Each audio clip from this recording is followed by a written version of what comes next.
How to delete Instagram account from another phone. Hey everyone, welcome back to our channel. In today's video I will guide you on how you can delete Instagram account from another phone, so make sure to watch the video till the end.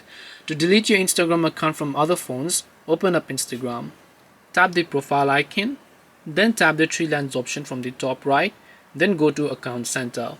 Once you go to Account Center, scroll and then look for Password and Security. Now there are two ways to remove others from your Instagram account. One is that you can try changing your password by tapping on the change password option. So when you change your password, everyone who's logged in will get automatically logged out. Or you can just tap the where you are logged in option here, view a list of those devices, and once you actually select a certain device that you don't recognize, tap on log out option to log out those devices.